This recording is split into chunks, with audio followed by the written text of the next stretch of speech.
how we built this. It's cliche, I know, but I want to go back to October 2017. I remember that was our first FinCon. It was in Dallas. How many people were in Dallas? Okay. How many people is this? Their first FinCon. Wow. Okay. Welcome. Oh, So I should do like church where you this got to actually like feels very warm. introduce yourself, hug your neighbor. That makes me feel really good. Okay, so let me Yeah. tell you a little bit about October 2017.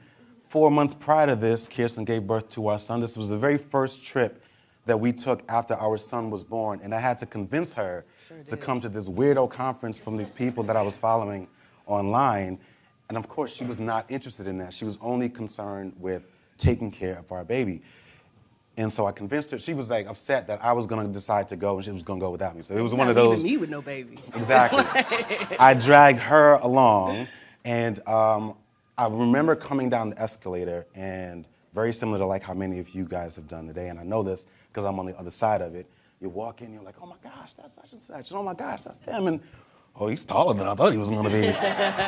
And you know, that entire thing is like, I remember that moment vividly. And then I remember coming down the escalator and seeing all of the brands. I think Ally was there, Fidelity was there, Vanguard was there, and I remember saying, oh yeah, we're about to crush this. And what I meant by that was not we're about to like make a bunch of money or anything like that. It was really about, quite honestly, a frustration that I had. And I think a lot of entrepreneurial stories start with this point of frustration. And as someone who was a marketing professional and did it at a pretty high level, I remember being frustrated by a lot of the creators that I would see at the time because I felt like they just had a fundamental misunderstanding of branding and marketing and storytelling. And so when I came in, I said, okay, this is a project, this is an opportunity for me to take all the things that I used to do at a deep discount in corporate America, apply it to myself, but then also apply it to this deeper purpose that I think that we can have to have an impact on our community. And that's pretty much what we did. And so we call this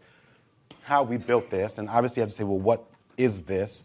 I assume you know who we are. This is just some of the highlights, and I can assure you the lowlights are a lot longer than this, but maybe you want to hear about that. We'll save that for another talk. But since then, and I'll be frank, I don't know that we really started taking this seriously until around mid-2018, around that point. But since then, we've earned around $400,000 in brand partnerships, millions of media impressions across print, digital, and television, which was pretty surprising. We got a book deal with our dream publisher and our dream imprint, Portfolio Books and Penguin Random House. Since then, we've also grown a bit of a good speaking business. We've got a branded podcast with Success Magazine that has since clocked around 3 million downloads since then, and we've won a couple of awards and been on a couple of lists. And so it's been really, really fun. But again, I want to be clear, there's a very long list of lowlights. We're just not going to, we're going to glance over those things. But rest assured, it was not a rocket ship. There were plenty and plenty of lowlights. But I will say what we're most proud of all the things that we've done and accomplished, would have to be these three at the bottom. One, you haven't seen yet. It is our first class. The first time we've ever said, you know what, let's accept our role as educators, as storytellers, and people that can help transform other people's lives. Let's take that a little bit more seriously than we have in the past. While we love the recommendations that we made, sometimes it just didn't quite feel right. And so let's make a recommendation for something that we do feel right about. And so we've been working on that for the last 2 months, and we're looking forward to releasing that and releasing several others over the next year or so. The second thing I would say is that we've accomplished quite a bit without selling anything to our audience. And I have said this before, but that's part of the secret, is because when you start selling something to someone, the dynamic of that relationship changes. The trust dynamic changes, right? We've been able to have very real conversations with our subscribers, followers, listeners, whatever you want to call them, because this was not necessarily an exchange of, you give me some money and I'm going to give you something. It's been, are you feeling this? Are you seeing this? And so our ability to gain insights and collect stories, I think, is probably at a significantly higher rate than if we were actually selling them something, right? But the last one I would definitely have to say is one that we're most proud of, is the fact that we've been able to do all of that through the pandemic while keeping our family, our marriage, and raising our son and keeping all of that intact. And so those are the highlights. Those are some of the things that we're most proud of. There are a lot of things that we could talk about, but I would say the very first thing, and I hinted towards this in the introduction, is that very early on, we decided not to build a blog, but to build a brand. We started in 2017. The idea started in 2014 or something like that. Even on our honeymoon, we was talking about what we could do. We were reading other people's blogs, but not necessarily feeling like this is something that we could do. We didn't find the courage or put the money up to make it real until around 2017. Right. And even then, we were very clear that we were not going to build a blog. We were going to build a brand. Did you want to say something? No. I wasn't sure. Okay. Which begs the question, because I know it's early, and some of y'all were probably on Bourbon Street last night. What is a brand? What is a brand? Anyone? Someone? Help me out. What is a brand? And don't make me point, because I know a lot of y'all. Paulette. A promise. A promise. Okay. I like that. I like that. What is a brand? We met yesterday. It's your first time here. Something you repeat. Okay. Okay. I like that. I do. I'm not just saying that. What's a brand? Yes. It is your reputation. It's all of those things. This is where I'm ultimately going, but it's also what you said. Michelle. The memory of how people experience it. Yes. I believe in that. I believe Other in that. people. Anyone else? Yes. Anyone else have a twist on that? Kevin? Story. Okay. A personality. Okay. Okay. I agree with that. Okay. Okay. Well, There it is. that's the talk, guys. It's been fun.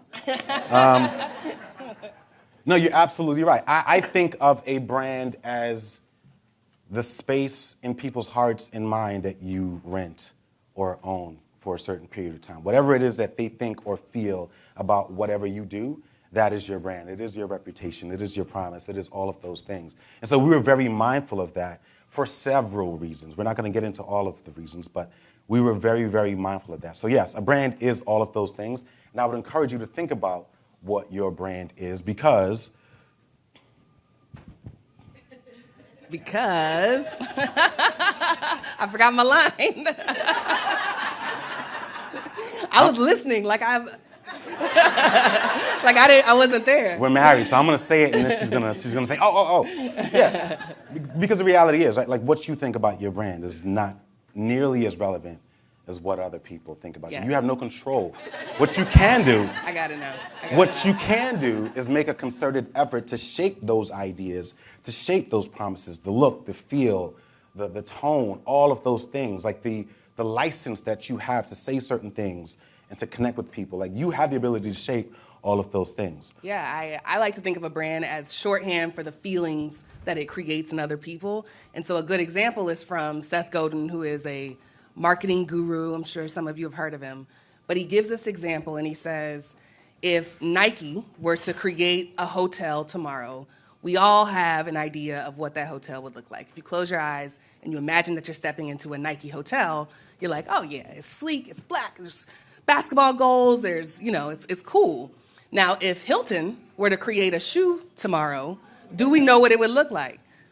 We have no idea. If Hyatt were to create a shoe tomorrow, we have no idea. Now, both of these are big brands, right? They're both big businesses, but the difference is Hilton is a real estate business, right? That's a real estate play versus Nike, which is a brand.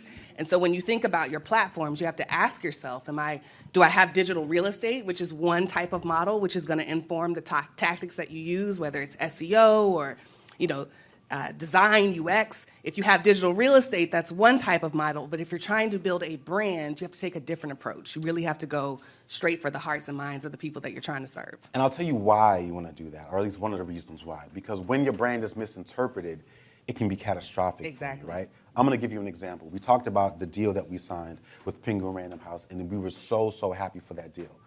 Well, as any published author knows, there comes a point where it's like, all right, what is this book going to be called? And Paulette is probably like, oh my God, I know where this is going, right? She's a writer for sure.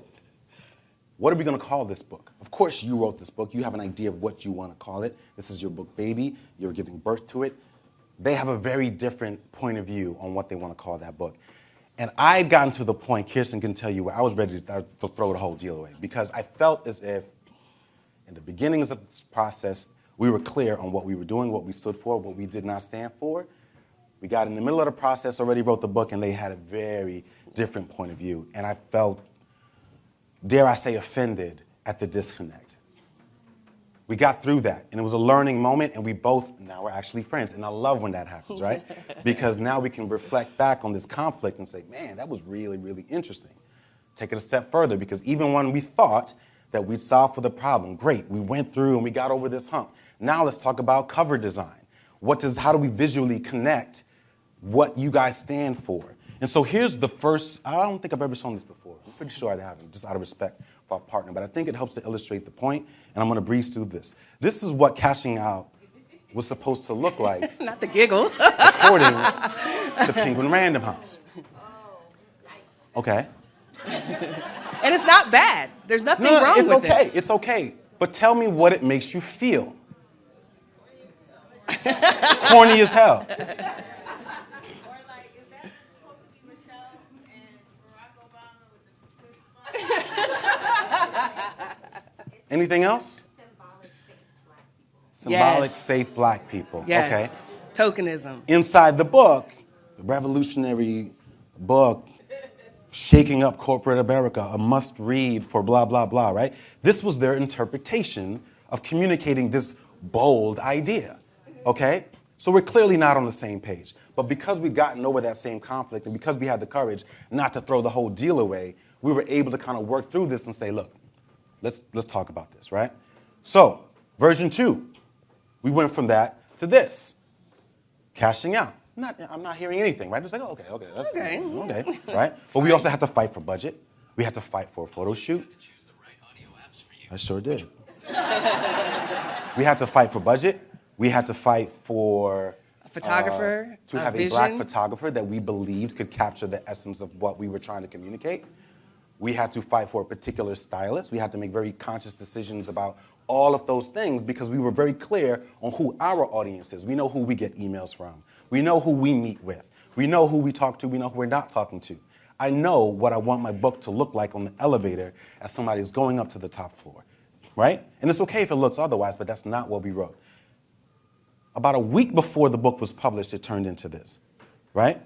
A week before. Printed. So in green, this was actually a softcover book. About a week later, they decided after reading it and having bold conversations with the editor that they wanted to go from softcover to hardcover. And they wanted to give it a different look and feel because they finally had a clearer understanding after me sharing them emails, secret emails from VPs at Wells Fargo who were talking about the work that we do and how it helped them to quit their jobs because they were tired of the BS that they were dealing with in that corporate bureaucratic environment and so on and so on and so on, right? So this is why building a brand is so, so important. Let's figure out a way for us to just send you these key takeaways instead, but if you want to take a picture, we can. But there are some tactical things that you can do. The first thing that I would say for sure, and I'll talk about it before we move on, is to create a style guide. What is a style guide? Does anybody know what a style guide is? How about this? How many people have ever been on a podcast, gave them your photo, the podcaster gives you the art, and you're like, I'm not posting this. You did not give them clear instruction on what to do with your photo, how to communicate your logo. You probably don't have different versions of your logo. So they took it upon themselves. You gave them creative license to do what Penguin Random House did with our manuscript. You understand? So if you're not going to get mad at your podcaster friend, I'm not going to get mad at Penguin Random House for misinterpreting my brand. I did not give them clear instruction, okay? So that's what a style guide allows you to do. The other takeaway that I want everybody to realize is the multiple bios. We get in the habit of copying and pasting the same bio on LinkedIn, on Facebook, on Twitter, for speaking engagements, for brand partnerships, for corporate engagements. They all need to be different. You need to have different stories, both in short form and long form about yourself, that highlight the key points that are relevant to that audience. So a common misperception is that you're serving the same audience on every single platform, and you're not. There's definitely some overlap, but a YouTube viewer is different and found you in a different way than an Instagram person who found you on the Explore page. So you want to make sure that you understand who found you where and that you're crafting a bio and get creative with it. Like you can pick the chords that you want to emphasize the most, but get creative and have multiple versions so that you can copy and paste as needed. Okay, we're going to get very nerdy for a second. The second thing is what's called strategic marketing planning. It's also called strategic marketing planning and execution because the execution part is possible. What's the point of going through the process of creating a robust plan if you don't have the capabilities or the funding to bring it to life, right? We were very clear on creating a marketing plan. I said we were building a brand, not a blog. So this is the second thing that was key to how we built this. So what is it? The 6 C's. This is one of the core exercises that we do every single time we undertake a thorough process. And this process can take days, it can take weeks, but it is basically a deep dive on who your consumer is, who your competitors are, the category or the general space in which you're operating, who your customers are, which is very different from who your consumers are. Oftentimes we use those 2 words interchangeably, and I can tell by the way that her head nodded. It's like, what do you mean? We use those terms interchangeably. Your customer can be very different from your consumer, and I'm going to talk about that. Company, meaning your company, your brand.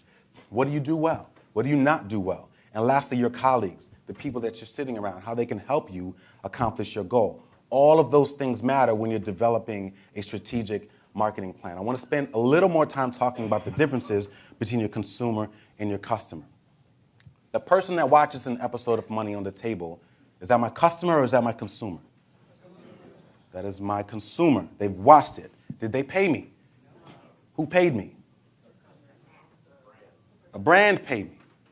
So what I create for a brand or a company, the way I serve them is very different from how I serve my customer. Now, sometimes it can be the same person. But you can imagine how complicated that gets, and I think that's where a lot of people get caught up, which is why it's so hard, because of that relationship piece. You're consuming my content, I'm serving you, my ability to sell you more, it gets really, really hard. We don't have that problem when you're B2B. My customer is a bank or a financial institution or someone that has an idea that they want me to help bring to life. My consumer is the person who likes the content that we create. And so my job is to just create for them and to incorporate opportunities for my customer, right? So those 2 are different. The company is also really, really important because oftentimes, and I'll say this and I'll be quite honest, I know a lot of people who are in this space that are creating marketing plans that conflict with who they are as people. I don't like social media, but I'm trying to build a social media brand. How do you think that's going to work out for you? Right.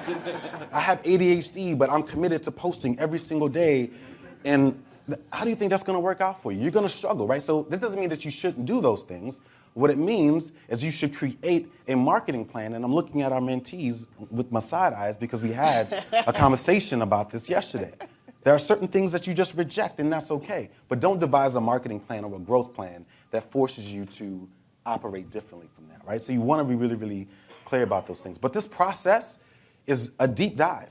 It's a deep dive. What do we know for sure? What are the facts? Maybe it's Pew Research. Maybe it's based on interviews or surveys with people. But you go deep on every single one of those things, and it's an exhaustive document. And I'll show you an example of what that looks like.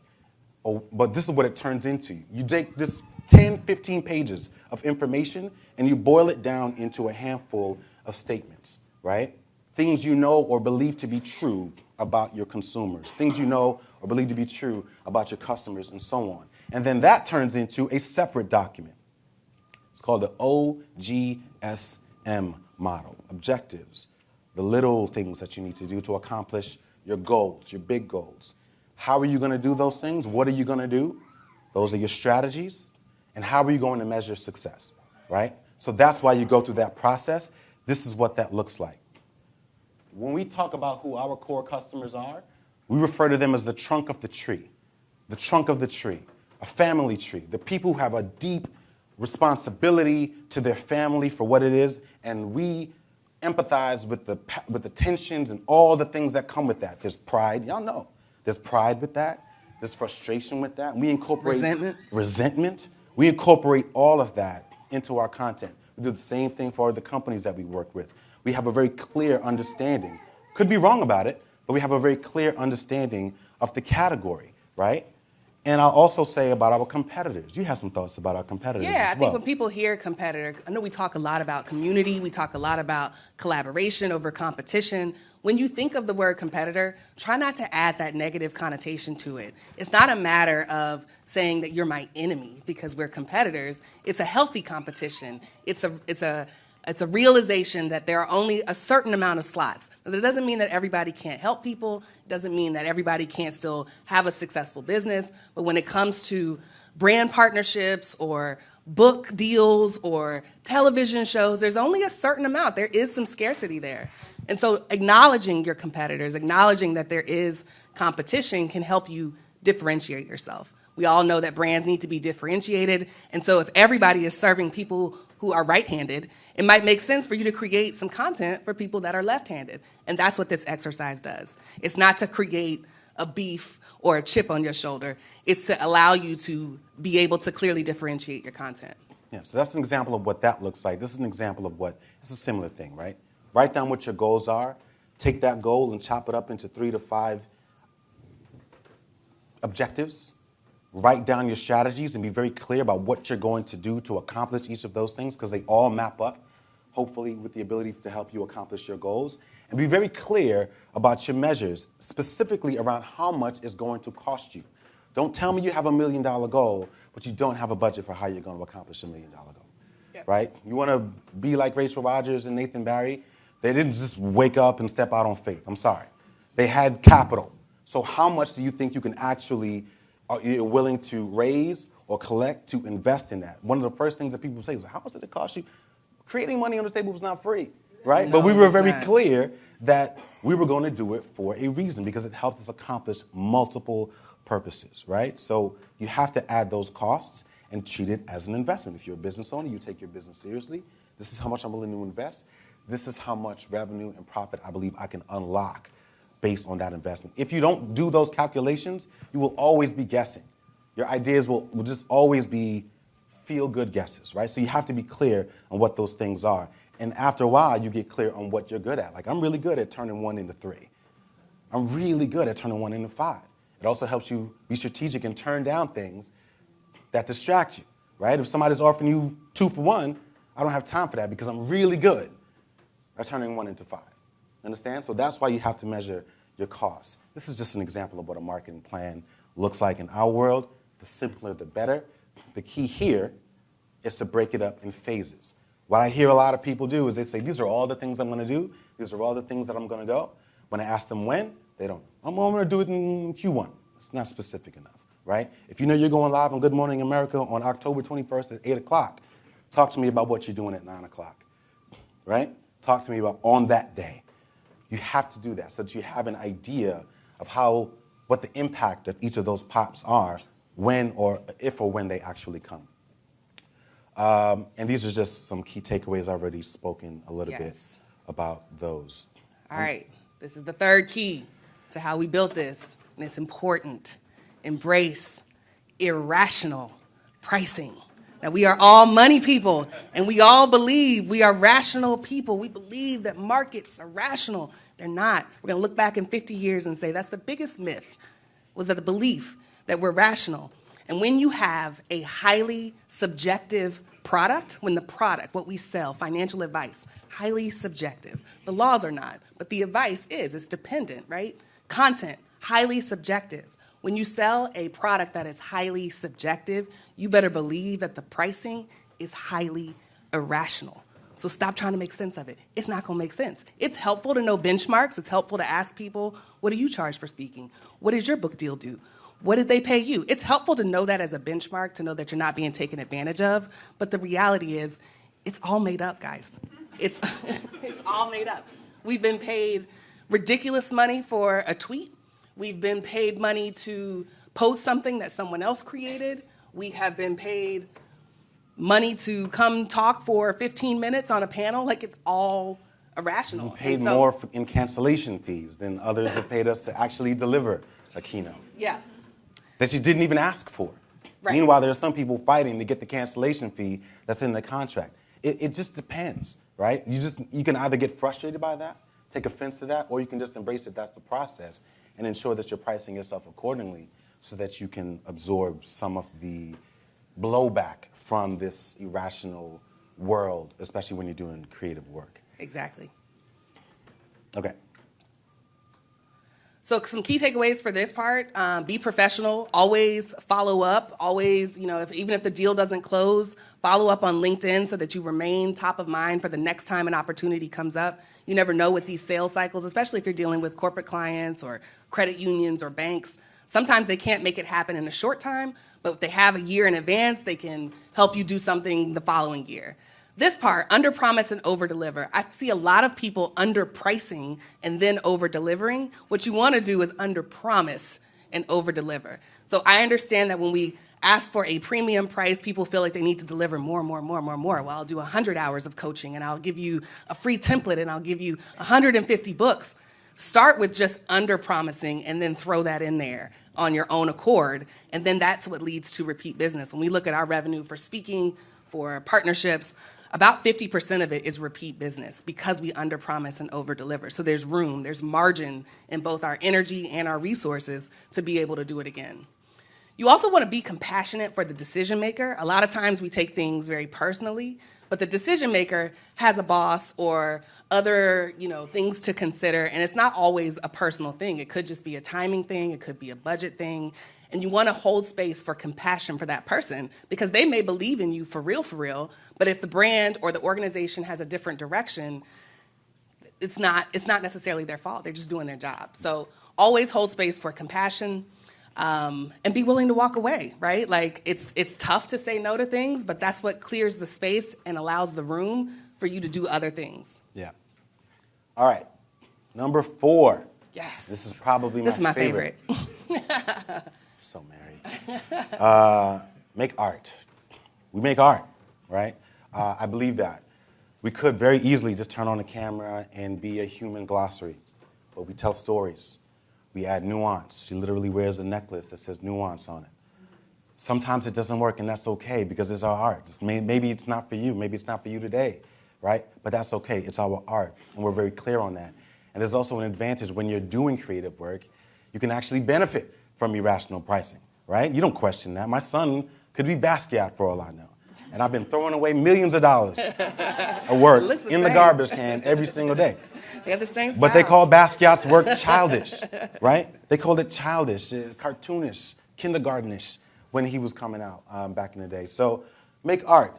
When we launched this blog in 2017, I didn't use this publicly, but I'm a big fan of Anthony Bourdain, and I told myself I wanted to be the Bourdain of money.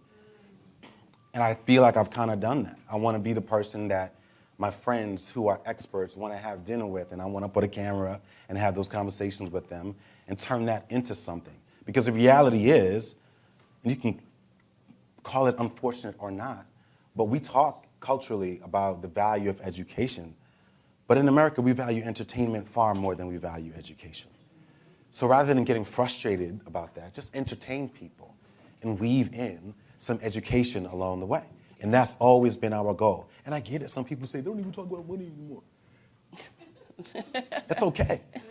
But someone will likely have my video up on in the background, right? Almost like decoration. I've seen it. It's playing in the event because it looks good. It's like art. It's like, just moving around. It's whiz bang. They like it. It's fine. They may not be ready for financial education in that moment, but when they are, who's top of mind? The person's face that they've been seeing because it's on the cover of a book every single day, or the TV that's been entertaining them for the last couple of years. What's the difference between Anthony Bourdain and Samantha Brown, besides the obvious? It's both travel TV, right? But anybody, who doesn't know both of them? Oh, okay. Wow. Or I guess who knows both of them and has a clear point of view on what the difference might be? Which one cusses? Super vulgar, right? Who do we prefer? I'm curious. Who prefers Samantha Brown? It's okay. We got one. Who prefers Anthony Bourdain? Interesting. Okay. Interesting. And that's what art does, right? Yeah. Art is a feeling. Fine. I love Samantha Brown. Yeah. Even if you look at the bottom example, there's Issa Rae and the show Insecure, and then there's Donald Glover and the show Atlanta. Shout out to Atlanta. Both shows are about friendship. Both shows are about adult relationships and everyday situations. But one is more relatable, is storylines that we have experienced or that we could see ourselves in. And the other one is the far corner of our brains. Things that we think about, but have never seen expressed visually, have never seen on a screen, have never even thought was possible. Now, of those two, which one of them got an 8-figure deal? Which one? Trick question. Both of them. both- of them. And that's what art does. So when we say make art, it's not a matter of saying make art like me or make art in this way. It's make art however you define it. And see yourself as an artist who is creating something, because that's what you're doing. I spoke at Women in Money in Atlanta a couple of months ago. Yes. And I asked the audience, like, who considers themselves a creative? And it was just a smattering of hands. And it's like we have to step into these identities. When someone is asking you to create a sponsored post, whether it is a TikTok or an Instagram or a blog, they're asking you to create a commercial. Yeah. You know who creates commercials? Creative agencies, right? They don't ask regular people to create commercials, right? And so there's an identity that we have to take on and in some ways redefine, in the sense that, you know, tech went through a similar path where it's like in order to work in tech, people used to think you had to code. We now know that tech has all of these adjacent positions and opportunities for people with different skills that can contribute to the industry. The creator industry is the exact same, regardless of whether you think of yourself as creative or think of yourself as a nerd. At the end of the day, it's all creative work. It's all something from here being translated into a medium. And that medium happens to be a blog or an Instagram post or a picture or whatever, but it's still taking something from here, knowledge work, and translating it into another medium that can be consumed by other people. So I will spend some time talking about, the answer was feeling as well, right? Like these are all some things that we've done that we think have generated a feeling. That's one of the other differences, I think, between art and non-art, feeling. But tactically, there are some things that I think that we can do as a community. And the first one is to seek inspiration outside your category. You're likely not going to find creative inspiration. It's not a knock on FinCon, right? But that's not the core strength. You need to find creative inspiration in other communities and then bring that to the work that you do here. Invest in your technology. Sometimes it's the technology itself that enables or inspires the creativity. Or prevents it. Or prevents, right? I had a conversation with someone just last night because they recognized that we invested in getting a Rodecaster Pro for our podcast. And just having that new technology has allowed us to go from having a podcasting episode where I say something like, have you ever seen this movie? And there's this part in the movie. Or just playing the audio clip from the movie, because we now have the functionality and the capabilities to do that, right? So tech can allow you to do that. This device right here is one of my favorite devices. It's a 360-degree video camera, right? I can turn that into a multitude of things in a way that creates wonder in a lot of people's eyes, and certainly in the eyes of a lot of clients. And so just that little $450 investment has unlocked thousands of dollars, because I'm one of the few people that create 360-degree content in the financial space. Just that simple. This little device right here could allow me, if the metaverse ever decides to be a thing, to actually make money on the table in the metaverse and make you feel, all I have to do is put this thing right here in the middle of the table, you put on a virtual reality headset, and you feel like you're at the table. That's all that little device would allow me to do. But I have the functionality to be able to do that. So invest in your art, invest in your technology, which sometimes helps you unlock the art. And when you're done, make sure that you protect your intellectual property. The last one I will share before we open it up for questions. I think the only person I've ever shared this with is the big homie Steve over there. And it is make the deck. Anybody have an idea what I mean by make the deck? What is a deck? A presentation. Yes. Someone's working in corporate America, right? Make the deck. Every single one of your clients, especially on the partnership side, they have a boss, they have a manager. How many people have ever done an annual review? You're talking to your boss and you got to show a highlight reel of all the things that you've done that year, because it's a reflection of you, right? So whenever we're doing big projects with people and we talk about over-delivering, more often than not, we're over-delivering in a way that enables our clients to have content that they need to put in their presentation for their end of their annual review. So you asked me to do a campaign, I'm going to make that campaign. I'm also going to hire a photographer. I'm passing on this cost to you, but I'm giving you assets that you can use that also helps you to tell the story that you were part of the creative process. You can also say, wow, this is a behind-the-scenes view of the episode that we sponsored. This is what's happening right now. Bosses love that. They eat it up. Oh my gosh, hey, I'm not there right now, but the guys that were working, remember the check that we signed for $50,000? They're working on something right now. Here's a picture of it. Even C-suite levels, they take that, they throw it up. Everyone's looking for a win because corporate America is cutthroat, right? Very. So you've got to give them the things that they need. Your job is not to sit there and to protect your ideas because you think somebody's going to steal it. You're an artist. Share your ideas. Just make sure that you build in some protections and you build it into the rate and give them the assets they need to help tell the story. So help the people that pay you get promoted. Yes. Not just achieve the goal, because sometimes you don't even need to actually achieve the measurable goal. But if it made somebody feel good, and if we're being honest, sometimes it's just achieving, they get to the end of the year and they realize they didn't do anything measurable for diversity. Christ, what am I going to do? I remember Rich and Regular sent us a link and there's a folder, and now there's a behind-the-scenes video of what they did, and there's a photography library. Give them the things that they need to help tell the story. And by the way, if they didn't achieve their goal, it doesn't mean that they're malicious. They're busy, and it's hard to get things done in corporate America. So your job is to be an extension of them, because in a way you are. They paid you. So give them the things that they need to help them get promoted.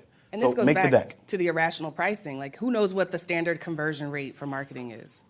Oh, 1%? 3%? we're happy if we get 3 to 5%. 3% is right? excellent, right? That's world class if you convert 3%, right? That means 97% of marketing doesn't work.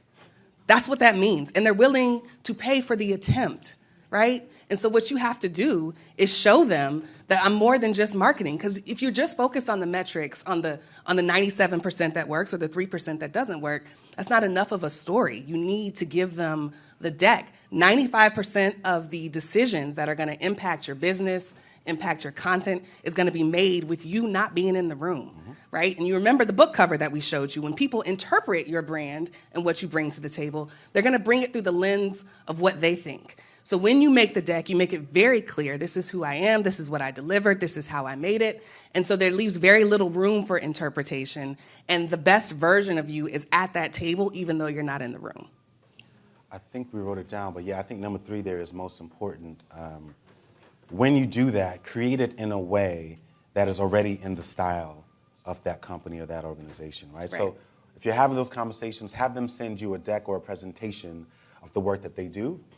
That way you know how to design or style whatever it is, because all they're going to do is Control-C, Control-V, send it up, and then add it into their deck, right? Copy-paste. Make it easy for the people that are paying you to showcase the work recommend you. that you've done for them. Yeah. And to rehire you. Yeah. That's it. Those are the 5 things, the 5 keys to how we built this thing. What questions do you have? Big Steve. What's good, y'all? I'm Stephen Hughes, financial therapist, friend of Julien and Kiersten. I got a question, though. So Yeah. I remember we talked about the deck. Yeah. And after that, I made a media kit. And that media kit, as a speaker, has made me tens of thousands of dollars without even Yes. seeing video. Yeah. But what is that, like, what are some of those pieces in y'all's market that is the thing that you've made, you can customize, and it makes you money time and time again? You don't have to shoot like a trial video or any other foolishness like that. What's the thing that you got packed up that you can just send out and say like, hey, give us money? Money on the table. Money on the table. Yeah, and that was the other thing about it, is like it's work that we charge a premium for because it is a lot of work. There's a 2-man crew minimum, plus audiovisual, plus weeks of editing, plus storytelling, plus interviews, plus travel, plus food. It's expensive, but you remember it. It's one of those things, and I'm not. It's hard not to sound arrogant here. You can't unsee it, right? And so it speaks for itself, and so we can show people those video clips. It helps them get a clear idea of what we do. The other benefit to creating what we refer to as like a luxury product is it also makes it very clear on where our pricing is, right? You don't lowball someone that sends you a video like that. You say, well, I mean, you can try, but you probably won't, right? It doesn't make sense. So yeah, so create work that speaks for itself, because you can use it over and over and over again. I got a question. Kiersten, you mentioned that we're all kind of creatives, right? We're all creative in our own right. But how do you specifically, well, you and Julien, go into different spaces that you may feel like a sense of imposter syndrome? Like, how do you yourself, like, what would you encourage us to do? Yeah. Yeah, a lot of meditation. I definitely still encounter imposter syndrome, and it's natural because this industry, this space didn't exist 10 years ago. So there's not a lot of stuff there's not a reference point for a lot of people. And so you almost have to come in as a representative of the space every time. The things that have helped me the most is recognizing that it's a fleeting feeling, like you eventually get over it. Syndrome makes it sound like it's permanent, like you're never gonna get over it. But the reps help. And so honestly, I did a lot of free work. The advice is like, don't do no work for free. Well, I took those as practice rounds, right? Speaking on smaller stages at smaller events, doing things and publishing things when we had tiny audiences. Our first FinCon, we had 3 posts on our blog, just 3 posts. And we would go to all of these, booths, and we would talk to people about affiliate, and they would say, oh, you need at least, 1,000 hits a month. And it's like, girl, 1,000? What? But we still, practice, and feeling that rejection over, because that's what it is. Like, sometimes it's just rejection and not imposter syndrome at all. But feeling that rejection creates a bit of a callus, and it sounds bad, but like it steels you to be able to take bigger and bigger bets. And so a lot of it is just the practice, it's the meditation, it's writing down what you're feeling, and acknowledging that in 2 hours you're not gonna feel this way no more. Like, it's gone. Yeah. Even with Instagram posts, because I feel a lot of imposter syndrome posting online, and it's like it's there for like 20 seconds. Like, just post it and go. Yeah. So yeah, lower the stakes is my advice. Yeah. I'm wondering how many revenue streams you guys have, and if you decided to be like, we're only going to focus on these, we're not going to do other stuff, because I think how do you make money, and saying yes to everything can really Yeah, that's a great question. We like to think of it as like a revenue ecosystem, each of which we can pulse up. I think at last count we had 5: speaking, partnerships, book royalties. I would say 3 primary. Okay. Right? There are 5. See? There are a couple that are planning to be unlocked, but 80-20 rule, there are only 3 that I'm really willing to pay attention to. So Yeah. And yeah, we respond quickly. Like, that's the benefit of being a small business, is that we no longer create annual plans that are locked in. We're creating shorter plans where it's like, this is what we're doing for the quarter, which allows us to respond. So last year, the majority of our revenue came through brand partnerships. This year, it's been a little dry out there, and the majority of our revenue has come through speaking. But when you don't create or lock in by hiring, full-time people and committing to 12 months of salary when you can be nimble, it allows you to adjust in real time. And so you can kind of take care of each of your streams. Yeah, there's a book called The Power of One. I don't remember the name of the author, but The Power of One, and it talks about that, right? I'm not saying this in a bad way, but it's the opposite of what we heard on the main stage yesterday, right? It's like, you can build a $1 billion company, or you can just keep it simple with one. A Company of One by Paul Jarvis. Paul Jarvis, that's who it is, yeah. Sorry, I don't know who I don't know what that was. I'm sorry. You were looking this way. I was looking this way. Okay. I'm just gonna. You do it. No, sorry. Who did you call on? I don't know.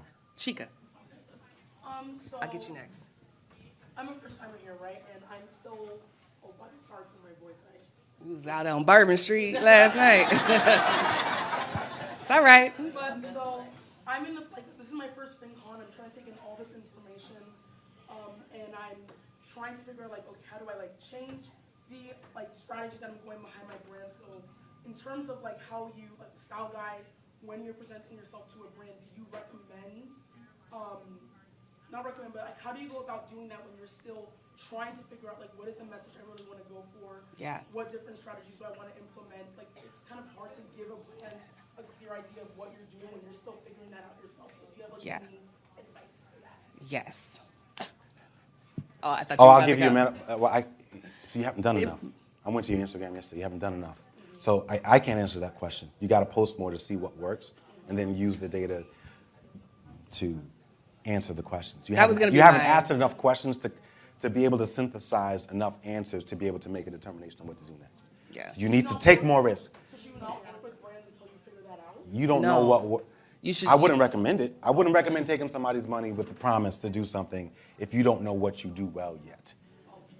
Yeah, I wouldn't recommend that because that would just be hard to do. You waste a lot of time trying to convince someone to give you money. You don't have anything to showcase them. Well, the problem is that I've had brands reach, even though I don't have a lot going for me, I have had some brands reach out and I've been telling them no because I don't have a clear idea of the direction I want to be going in. So I'm trying to figure out, is that something I should be doing or not be doing? Because I'm hearing conflicting information. I don't know how much money you want to make, right? But if somebody came to me and I've never done it before, and I said, I know you've never done it before, but I'm willing to give you $100,000, I'm probably going to do it. That's happening. So I'm assuming it wasn't a $100,000 offer. So, because that's happened to me, right? I didn't want to do a couple of things, but you come to me with, oh, okay. I thought about it, but we can talk about it. So. But this is also where the creative process comes in. It's all made up. So what you're writing down, your first draft, the company that we created in 2017 is not the company that we run in 2023. It's not gospel. You're not etching it in stone. You're creating what you feel, right? That's your art. And any artist will tell you the first draft doesn't look like the fifth one. So don't be afraid to create, but know that like it's gonna change and it's gonna be altered by people's reception of it. I apologize. We have to go. Is somebody gonna give us time, or do we just keep going, or? No, it's time. I think that's the next. Okay. We're going to hang out, so we're open to answer more questions. But thank you guys so much. Yes, thank Appreciate it. you.